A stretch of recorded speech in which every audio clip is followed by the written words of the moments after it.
古希臘陶罐、龐貝壁畫、透納畫嘅油畫，佢哋原來講緊同一個故事。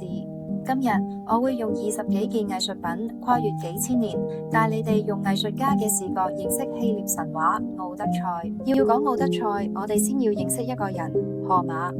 喺大英博物館見到嘅荷馬像，其實唔係荷馬本人嘅真實樣貌，而係後世想象出嚟嘅盲詩人形象。深陷嘅眼窩、皺起嘅眉頭、沉重嘅面容，都令我哋好容易將佢想象成一個睇唔到世界，但係就睇穿人性、命運同苦難嘅詩人。但問題係，荷馬係咪真係有其人呢？佢係咪真係盲嘅呢？甚至伊利亞特同奧德賽係咪真係同一個人寫嘅呢？直到今日都仲有爭議。有啲學者認為荷馬未必係單一作者，而係一個咁漫長嘅口傳傳統。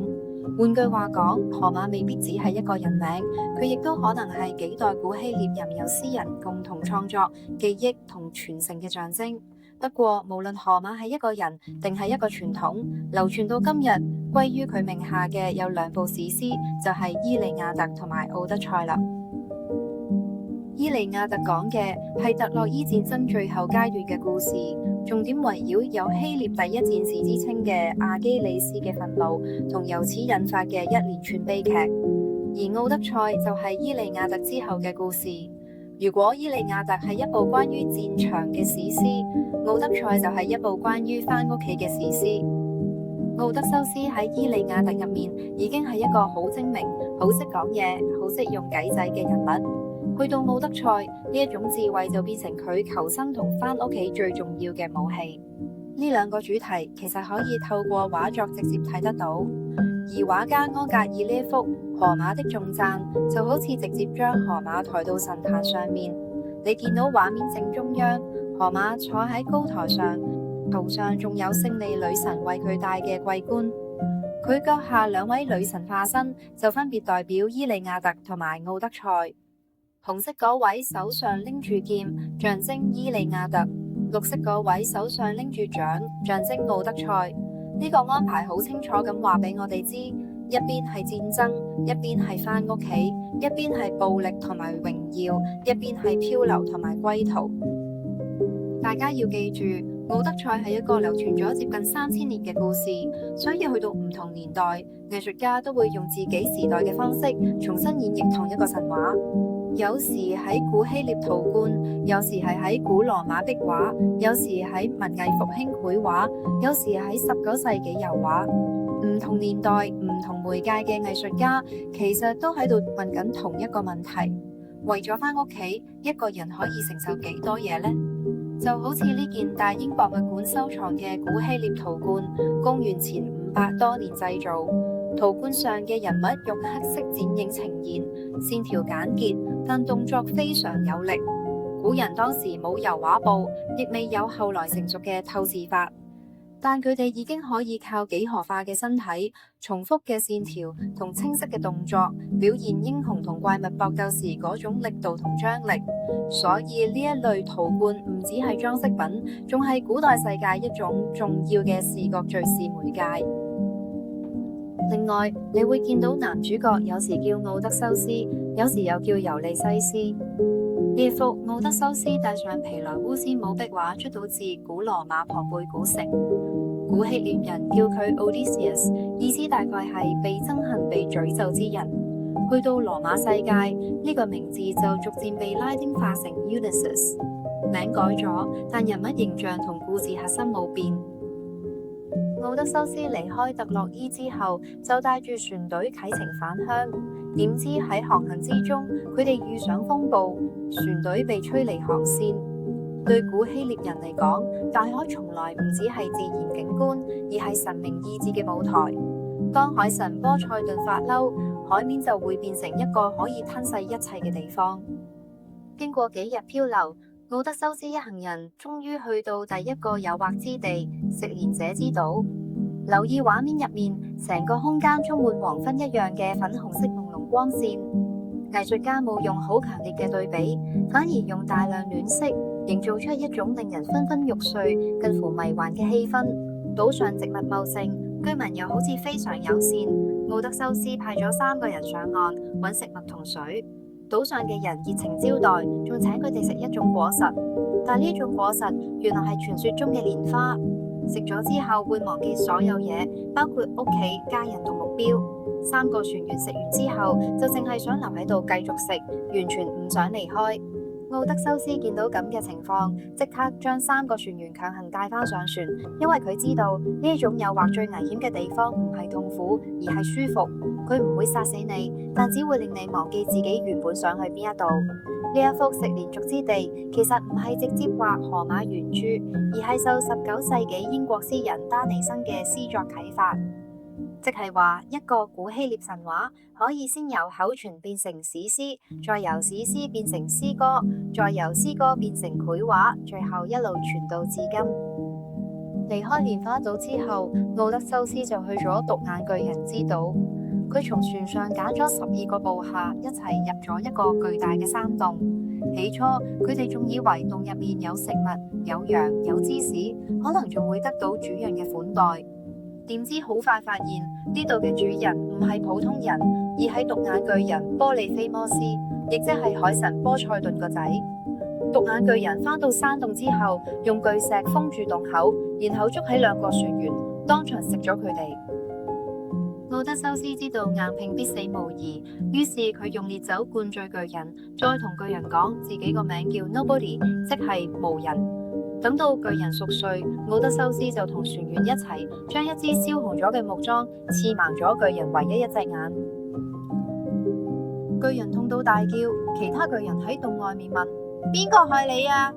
佢答：冇人害我啊！其他巨人自然以為冇事就離開咗。睇下呢幅由尼西斯弄瞎波利菲摩斯嘅空間感咯。畫家故意將背景推向極致嘅黑暗，淨係留低一束微弱嘅火光。呢種極端嘅舞台式強光打落班士兵身上，將佢哋包圍喺一片窒息、出唔到去嘅幽閉空間入面。睇下巨人頭顱極度痛苦嘅表情，畫家刻意將巨人嘅嘴巴畫到極大，面部肌肉緊縮，你甚至可以感受到油彩中散發出嚟嘅慘叫聲。翌日清晨，奧德修斯同船員匿喺啲羊嘅肚下面，成功逃出山洞。呢一個就係奧德修斯最典型嘅智慧，唔係靠力氣，而係靠語言、時機同心理。但係奧德修斯最大嘅優點，亦係佢最大嘅危險。呢幅英國畫家透納嘅由尼西斯嘲笑波利菲摩斯，畫嘅正正係奧德修斯逃出生天之後嗰一刻。奧德修斯戴住頭盔，披住件紅色斗篷，企喺船上，喺紅色旗幟下面向巨人叫囂。佢手上舉起嘅火炬就係用嚟刺盲獨眼巨人嗰支，而巨人巨大陰暗嘅身影就攤喺懸崖頂上。船頭附近，透納仲加入咗原先冇明確嘅海仙女同飛魚，令整個畫面好似介乎神話、夢境同日出之間。呢幅畫最精彩嘅地方係透納用光做主角。你嘅目光會由左邊黑暗嘅洞穴慢慢移向右邊金黃色嘅日出，呢一種由黑暗到光明嘅釋放，象徵住奧德修斯死裏逃生之後嗰種極度喜悅。講完透納將光變成主角嘅浪漫主義手法，我想特別提多一幅畫，瑞士畫家伯克林嘅《奧德修斯與波利菲摩斯》。伯克林呢位畫家處理呢個神話場景嗰陣，反而用咗一種近乎自然主義嘅手法。你睇佢點樣畫獨眼巨人啊？巨人嘅皮膚粗糙，幾乎同佢企喺上面嘅懸崖岩石融為一體。巨人唔係企喺岩石上面，而係岩石嘅延伸，一樣咁笨重，一樣咁原始。呢種處理令畫面產生一種真實感。巨人越係同岩石融合，就越顯得有血有肉有重量。而伯克林描繪嘅正正就係奧德修斯刺盲巨人之後嗰一幕，盲咗嘅獨眼巨人企喺懸崖上，瘋狂向大海掟巨石。奧德修斯明明已經逃走，但都係忍唔住向巨人炫耀，仲大聲講出自己嘅真名。呢一下驕傲代價非常之大，因為獨眼巨人知道佢係邊個之後，就向父親波塞頓祈求報復，亦因為咁樣，奧德修斯嘅回家之路變得更加艱難。之後，奧德修斯一行人去到女巫瑟斯嘅島，一批船員入咗女巫嘅屋企，飲咗佢準備嘅酒之後就變成豬。呢個情節表面上係魔法奇觀，但背後其實寓意極深，就係人一旦失去判斷力，就會由本來有專業嘅戰士都可以變成被慾望牽走住嘅動物。奧德修斯得到神使希密斯嘅幫助，得到神草魔女草，先可以抵抗女巫嘅魔法。呢一件酒器就記載咗奧德修斯追擊女巫嗰幕。畫面入面，女巫跌低咗手上嘅法杖同裝住魔法藥水嘅酒杯。奧德修斯身後有2名半人半獸嘅隨從，分別帶有野豬以及馬或驢嘅特徵。雖然大家之後恢復人形，但有趣嘅係，大家竟然冰釋前嫌，仲喺女巫島上留咗1年。呢一段再次反映返屋企嘅決心喺誘惑面前會一次又一次受到考驗。不過真正嘅考驗唔至於誘惑，而係面對死亡。女巫之後亦提示奧德修斯，如果真係想返伊薩卡，就要先落冥府請教亡魂先知特瑞西亞斯。奧德修斯去到冥府，透過祭血召喚亡魂，見到先知，亦見到自己已經死去嘅母親、同伴同戰友。呢件古希臘陶罐就畫低咗奧德修斯同先知對話嗰一刻。呢一刻，英雄唔再只係面對怪物，而係面對死亡、時間、失去同愧疚。先知警告佢，返家之路仍然危險，尤其唔可以傷害太陽神希利奧斯嘅神油。換句話講，奧德修斯嘅旅程唔單止係地理上嘅航行，亦係道德同心理上嘅考驗。而呢個落冥府嘅經驗，更改變咗奧德修斯，令佢由一個求勝嘅英雄變成一個求全嘅犯人。離開冥府之後，奧德修斯一行人就遇上塞任海妖，佢哋嘅歌聲可以令人失去理智，啲船一靠近就會被引向死亡。但奧德修斯好奇，想聽下海妖嘅死亡之歌，又唔想犧牲自己同船員，所以佢安排船員用啲蜂蠟塞住對耳仔，再命令佢哋將自己綁喺棍上面。佢知道自己抵受唔住誘惑，所以預先用制度限制自己，設計一個令自己唔會犯錯嘅方法。亞特豪斯有一幅尤尼西斯與海妖，就重現咗呢一個經典場面。海妖唔再係遠處嘅怪物，而係直接爬上船，近距離誘惑奧德修斯。畫中海妖圍住船隻，奧德修斯被綁喺中間，畫面極有壓迫感。同樣描繪呢個經典場面，仲有德雷柏嘅尤尼西斯與海妖。不過德雷柏將塞任畫成美人魚式形象，呢一點同亞特豪斯好唔同。所以當亞特豪斯嘅尤尼西斯與海妖展出嘅時候，曾經令觀眾感到意外，因為19世紀好多觀眾原本會將塞任想象成美人魚或者美麗女子，點知亞特豪斯竟然打破傳統，將塞任畫成雀仔身女人頭嘅怪物。其實唔係亂畫噶，因為古希臘陶罐上嘅塞任正正就係半鳥半人嘅形象。捱過咗海妖之後，奧德修斯又要面對海峽兩邊嘅雙重妖魔，綠頭怪獸石拉同漩渦怪卡力布迪斯。其實女巫之前已經提醒過佢，如果走近漩渦怪，成艘船可能會被漩渦吞沒；如果走近綠頭怪獸，就會失去幾個船員。奧德修斯最後選擇犧牲少數，保住整艘船。呢一幕令人抽心，因為佢逼我哋睇到領袖嘅殘酷現實，就係有時你面對嘅根本唔係勝利或者失敗，而係點樣喺災難之中作出犧牲嚟保住最多嘅生命。喺奧德修斯面對石拉和卡力布迪斯呢幅畫入面，奧德修斯企喺畫面中央，舉盾防守，身體拉成一條好強烈嘅斜線，全身肌肉繃緊，仿佛下一秒就要衝向怪物。呢種動作可能受到米高安哲羅同古典羅馬雕塑嘅啟發，畫家特登將背景空間收窄壓縮，令怪獸同埋自然異象變做陰暗、壓迫感極重嘅符號，進一步放大主角面對唔對等力量時嘅危機感。同時，畫面用咗好強烈、近乎舞台劇式嘅光影，一束光打落奧德修斯同盾牌上，令佢喺周圍吞噬一切嘅黑暗之中突顯出嚟。做出咗殘酷嘅選擇之後，奧德修斯一行人飄到特里那基亞島，島上有太陽神希利奧斯嘅神油。奧德修斯再三警告船員，絕對唔可以傷害呢啲牛。但係人嘅意志往往抵受唔住飢餓。喺奧德修斯與太陽神的神牛呢一幅畫入面，奧德修斯喺前景瞓着咗，後面班船員已經捉牛準備宰殺。太陽神知道之後，即刻向宙斯投訴，結果宙斯降下雷霆，一個閃電打落嚟，成艘船被毀，成船人全部死晒，剩低奧德修斯一個抱住條斷竿繼續漂流。呢一段話咗俾我哋知，就算收到警告，都唔等於可以遵守，知道後果亦唔等於能夠控制慾望，展現出怪物同人性一樣可怕危險。之後，奧德修斯飄到女神卡呂普索嘅島，卡呂普索愛上咗佢，將佢留喺島上足足7年。呢一段囚禁同之前嘅危險唔同，佢唔係怪物，唔係屠殺，唔係暴風雨，而係一種被困住嘅寧靜。以尤尼西斯與卡呂普索為主題嘅呢一幅畫，出現遼闊嘅大海、孤立嘅人物、空曠嘅天空同懸崖。藝術家透過大量留白，將主角放喺磅礴嘅天地之間，凸顯一種孤獨、漂泊同無助感。喺好多藝術作品入面，卡呂普索經常被描繪成美麗、孤獨、深情，甚至有啲哀傷。佢向奧德修斯承諾，如果佢願意留下，就可以得到永生青春同一個遠離戰爭嘅安穩世界。聽落好似好吸引，但係奧德修斯想要嘅唔係永生，佢想要嘅係返去伊薩卡，返去見佢嘅妻子。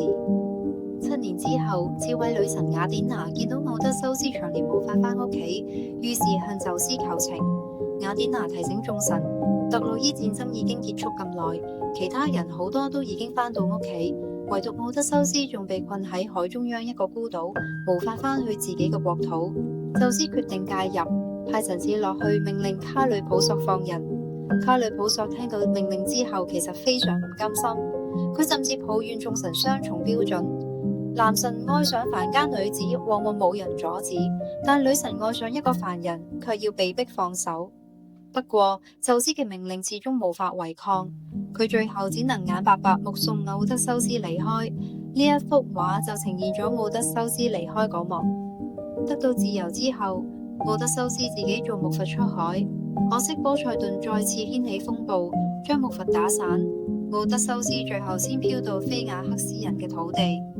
喺岸邊發現佢嘅人就係公主拿烏西卡。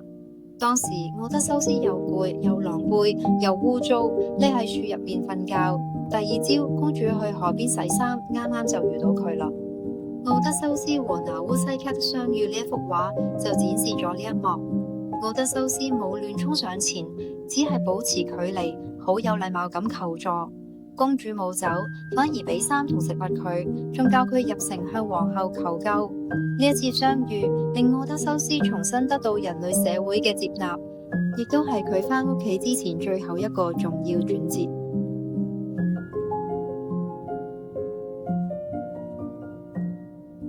最後，菲亞克斯人送奧德修斯返到伊薩卡，但係佢冇即刻公開身份，而係喬裝成黑衣，先觀察自己屋企到底變成點。